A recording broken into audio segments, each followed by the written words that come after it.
आज 19 मार्च है। आज से एक दिन पहले यानी 18 मार्च को इसराइल ने और अमेरिका ने ईरान के अंदर एक बड़ी दुनिया की सबसे बड़ी गैस रिफाइनरी पर या फैसिलिटी पर हमला किया। इस गैस फैसिलिटी को ईरान और कतर दोनों मुल्क एक साथ मिलकर के चलाते हैं। यहाँ बहुत भयानक आग लगी, जिसके बाद ईरान ने अरब के मुल्कों को संदेश भेजा कि ईरान उनके यहाँ पर हमले करेगा और किन किन जगहों को टारगेट करना था उन सभी की को उसने आइडेंटिफाई करके बता दिया था। साथ ही ये भी कहा कि अमेरिका के जितनी भी शेयर होल्डर कंपनियां हैं अरब के मुल्कों में, गल्फ़ के मुल्कों में, उनको भी निशाना बनाया जाएगा। 1500 से ज़्यादा ये कंपनियां कुल मिला करके हैं जिनकी लिस्ट ईरान की तरफ से जारी की गई। देर रात यानी आज 19 के दिन सुबह के वक्त में, यानी भारत में जब रात होती है उस वक्त, अब तक के सबसे बड़े हमले ईरान की तरफ से हुए। वो अरब के मुल्कों पर भी हुए और साथ में इसराइल के ऊपर भी। ईरान ने बीती रात 9 मुल्कों पर हमले किए, जिसमें जॉर्डन भी शामिल है, इजिप्ट भी शामिल है और यूएई, कतर और सऊदी अरब। यूएई के जो मुल्क हैं बहरीन वगैरह, उसमें ये भी शामिल है। और अमेरिकी जो इस्टेब्लिशमेंट है, अमेरिकी जो फैसिलिटीज़ हैं, उनको निशाना बनाया गया। साथ ही सऊदी अरब की दुनिया की सबसे बड़ी पेट्रोलियम कंपनी आरामको को भी टारगेट किया गया। ओमान के अंदर, कतर के अंदर भी कई जगहों पर जहाँ से एलएनजी का प्रोडक्शन होता है उनको टारगेट किया गया। यूएई के अंदर, बहरीन के अंदर और अबू धाबी के अंदर भी अमेरिकी फैसिलिटीज़ को, अमेरिकी ठिकानों को, अमेरिकी बेसिस को ईरान ने टारगेट किया और इस बार बहुत बड़े हमले हुए।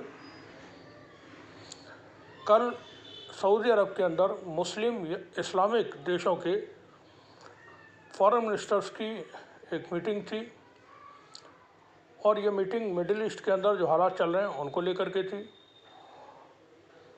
जिसमें इस जंग को लेकर के जो गल्फ़ में चल रही है उस पर विचार होना था कि इसमें क्या हो, जंग कैसे रुके, आगे क्या होना चाहिए। लेकिन ईरान का मुतालबा बिल्कुल सीधा सीधा है। वो अरब के मुल्कों से साफ कहा है ईरान की तरफ से कि आप अपने मुल्क की ज़मीन, अपना समंदर, अपनी एयर स्पेस इस्तेमाल न करने दें। अमेरिका का जो भी स्ट्रक्चर अरब के देशों में है उसको आप हटा दें, मना कर दें अमेरिका को। ईरान के ऊपर आपके यहाँ से हमले नहीं होने चाहिए। अगर हमारे ऊपर आपके यहाँ से हमले नहीं होंगे तो हम आपके ऊपर हमले नहीं करेंगे। इसको बहुत रिक्वेस्टली भी कहा गया ईरान की तरफ से, बार बार कहा गया, लेकिन मुस्तकिल हमले ईरान के ऊपर हो रहे हैं। जो गैस फैसिलिटी पर हमला हुआ वो भी सऊदी अरब के अंदर से, ऐसी जानकारियाँ हैं, या बहरीन के अंदर से हुआ, अमेरिकी ठिकाने से। बाद में देर रात ट्रंप ने इससे पल्ला झाड़ लिया। उन्होंने कहा कि ये हमला इसराइल ने किया है और हम भी शामिल थे उसमें, लेकिन हमें पता नहीं था ये हमला इसराइल ने किया है। अमेरिका ने इसराइल को यहाँ पर पूरी तरह कसूरवार ठहराया। अब जो इस्लामिक या मुस्लिम मुल्कों की मीटिंग थी, कन्वेंशन था, उसमें सऊदी अरब और कतर की तरफ से, यूएई की तरफ से जो बयान आए वो कुछ इस तरह का इशारा कर रहे हैं कि ये मुल्क, अरब के मुल्क, अब ईरान के ख़िलाफ़ कार्रवाई, फ़ौजी कार्रवाई यानी हमला करने की तरफ बढ़ रहे हैं।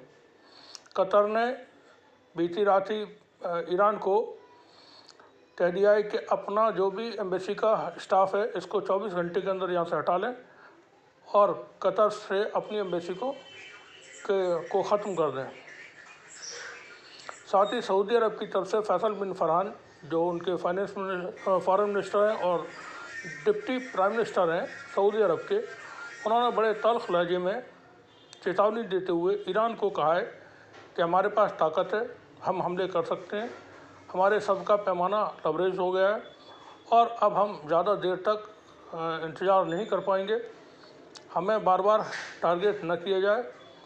और ईरान मुस्लिम देश नहीं है, कोई भी मुस्लिम देश अब मुस्लिम देश पर हमला नहीं करता है।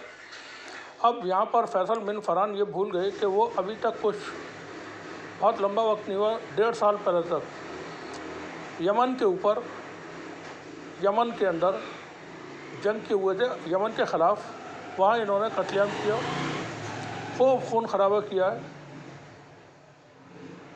और या फिर इनका शायद इनके मुताबिक यमन के लोग मुसलमान नहीं होंगे, वो शायद किसी और मज़हब के मानने वाले होंगे, इसलिए वहाँ पर इन्होंने कत्लेआम किया। बहुत भयानक लड़ाई वो चली 7-8 साल 9 साल सऊदी अरब के साथ। इसमें सऊदी अरब ने गठबंधन बना करके मुस्लिम मुल्कों को यूएई और ओमान, सोमालिया वगैरह अफ्रीका के और मलेशिया, इंडोनेशिया, इनको भी शामिल कर दिया था। 30-32 मुल्कों को लेकर के यमन के ऊपर इन्होंने हमला बोला था। अब जिस तरह की चेतावनियाँ दी जा रही हैं, इससे मालूम हो रहा है कि अमेरिका का जो एक और मकसद था इस जंग में, वो शायद कामयाब हो जाए कि अरब के मुल्कों को, मुस्लिम मुल्कों को आपस में बढ़ा करके अमेरिका यहाँ से tata bye bye goodbye कह करके वो निकल लेगा। कोई एक छोटा सा कहीं बम्बार्डमेंट वगैरह ईरान में करेंगे और उसके बाद कहेंगे कि हमने अपने जो लक्ष्य थे वो हासिल कर लिया, सुप्रीम लीडर को मार दिया और न्यूक्लियर जो ईरान के अंदर है वो तमाम उनके ठिकाने हमने बर्बाद कर दिए और मिसाइल डिपो भी हमने तबाह कर दिए। अब उनकी कैपेसिटी नहीं बची है, बाकी काम ईरान की आवाम संभाले और बाकी काम फिर ये अरब के मुल्क आपस में मिल के लड़ते रहें, झगड़ते रहें और एक दूसरे पर हमले करते रहें, ये रह जाएगा। और इसराइल भी अपने घर पे बैठ जाएगा सुकून के साथ कि हम भी साहब इस जंग से बाहर निकल रहे हैं और बाद में देखेंगे, हमने भी अपना जो भी टारगेट्स थे वो हासिल कर लिए। जंग कॉम्प्लिकेटेड होती जा रही है। अरब के मुल्कों की जिम्मेदारी ये थी कि वो सिंसियरली सोचते, ईरान को कोऑपरेट करते, ईरान के साथ बैठ के बात करते। ऐसा नहीं हुआ। सऊदी अरब की तरफ से जो चीज़ें सामने आती रही मीडिया के ज़रिए, उसको हम नहीं कह सकते सही है या गलत है, मगर ऐसा मालूम हुआ कि जैसे सऊदी अरब डबल गेम दोनों तरफ, अमेरिका को भी कह रहा है कि ईरान को मारो और ईरान से भी कह रहा है कि हम आपके साथ हैं। इसी तरह से यूएई का तो बहुत ही बुरा रोल है और पिछले कई सालों से, बहुत सालों से उसके जो चीज़ें सामने आई हैं वो बिल्कुल इसराइल की तरह एक अलग तरह का मुल्क बन चुका है और पूरी तरह इसराइल के जैसा ही उसका बर्ताव भी है। शुक्रिया आप सभी का।